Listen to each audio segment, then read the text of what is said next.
Nous étions déjà à Cusco depuis quelques jours, visitant surtout les attractions voisines, sans avoir encore parlé de la ville elle-même.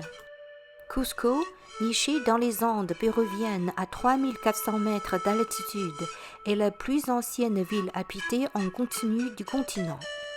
Ancienne capitale de l'Empire Inca, elle est souvent appelée la Rome des Amériques. Chargée d'histoire et de culture, Cusco est réputée pour sa fusion unique d'architecture inca et coloniale espagnole, offrant un aperçu fascinant du passé péruvien. Au cœur de la ville se trouve la Plaza de Armas, une place animée entourée de monuments importants.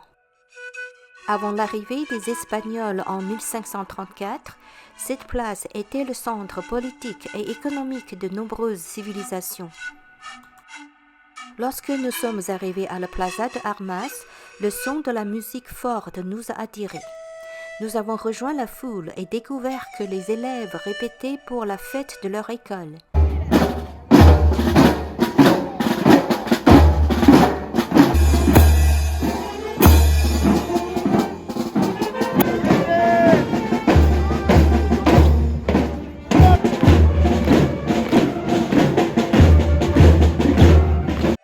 Au nord-est de la place se dresse la cathédrale de Cusco, le principal temple de la ville et le siège de l'archidiocèse.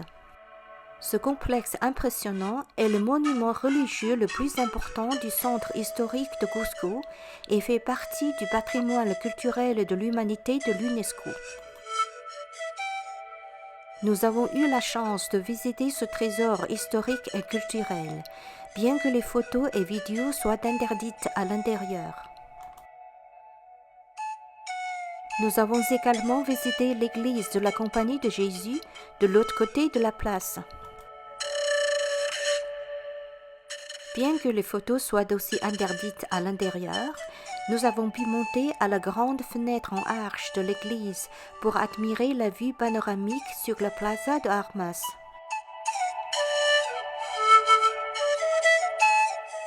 La place est entourée de magnifiques bâtiments coloniaux, aujourd'hui occupés par des restaurants, des bijouteries et des agences de voyage.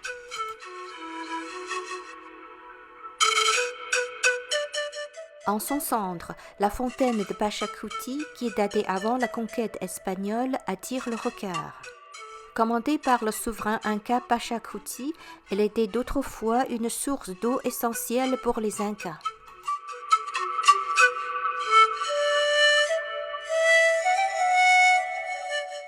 Le soir, nous avons dîné avec quelques compagnons de voyage dans un restaurant sur la place et avons savouré de nouveau la délicieuse cuisine péruvienne.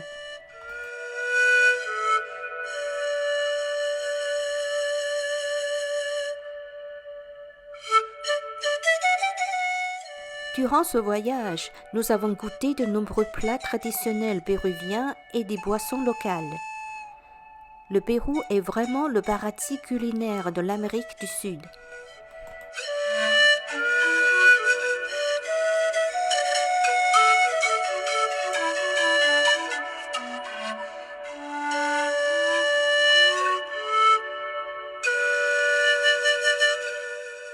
Coricancha, également connu sous le nom de temple du soleil des Incas, était le cœur de Cusco et l'un des sites les plus sacrés et vénérés de l'Empire Inca.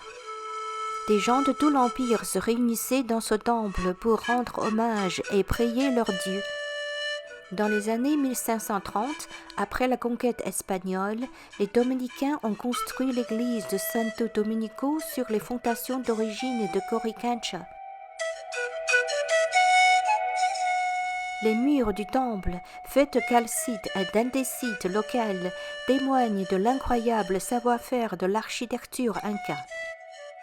Ces matériaux ont non seulement conféré à la structure une finition impeccable, mais ils lui ont aussi permis de résister au temps et aux catastrophes naturelles. Coricancha a survécu à 3 grands tremblements de terre qui ont secoué Cusco. Le temple du soleil des Incas était dédié à Inti, le dieu soleil des Incas. Il a été conçu en l'alignement parfait avec le mouvement des étoiles et des planètes, reflétant l'immense connaissance astronomique des Incas.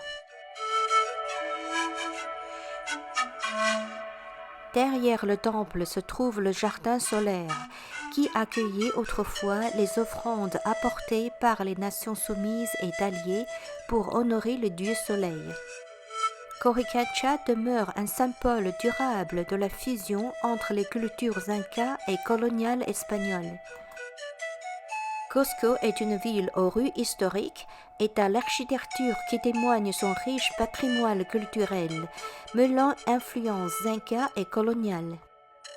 Sous le règne de l'Inca Pachacuti, Cusco s'est transformé en un centre urbain sophistiqué avec des zones religieuses et administratives distinctes. Le centre historique de la ville est reconnu comme site de patrimoine culturel national, avec des règlements stipulant que les nouveaux bâtiments ne peuvent pas dépasser 2 étages. Les rues étroites, pavées de pierre et bordées de murs en pierre, ajoutent un charme unique à la ville. Ces rues bien entretenues offrent une agréable expérience de promenade, permettant de ressentir pleinement la vitalité et la beauté de Cusco.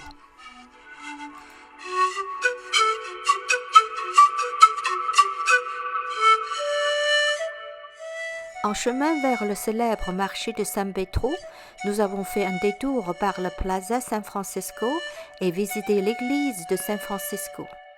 Ce temple chrétien, construit par l'ordre des franciscains pendant la période coloniale entre 1572 et 1652, présente un style Renaissance typique de cet ordre. L'intérieur de l'église est orné de plafonds à caissons et de panneaux de bois peint. L'architecture comprend également des jardins, des cloîtres, des escaliers et même des catacombes.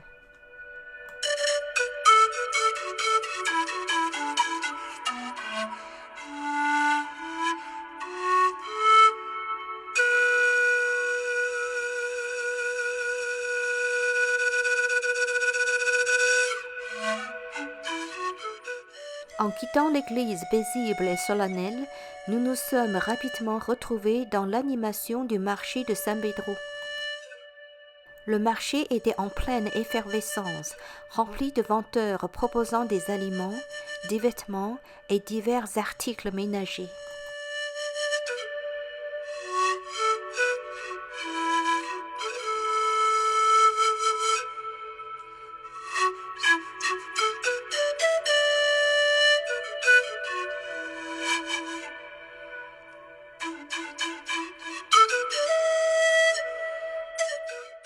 Et bien sûr, nous avons vu ici du pain chouta péruvien.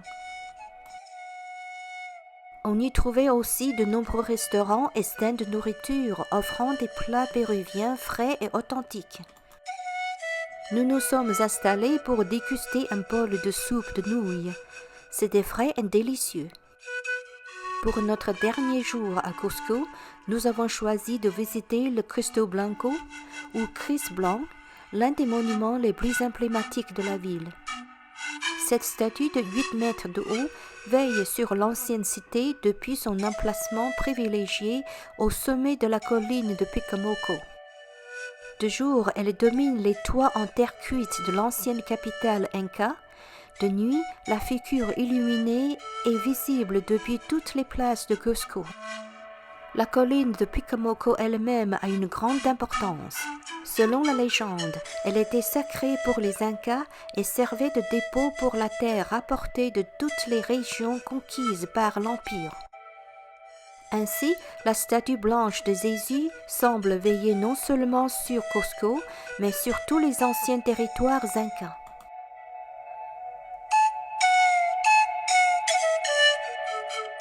Nous avons quitté le Pérou avec le cœur rempli d'émotions. Ce voyage n'était pas seulement l'exploration d'une civilisation ancienne et l'admiration de paysages magnifiques. C'était un voyage spirituellement à travers le temps et l'espace.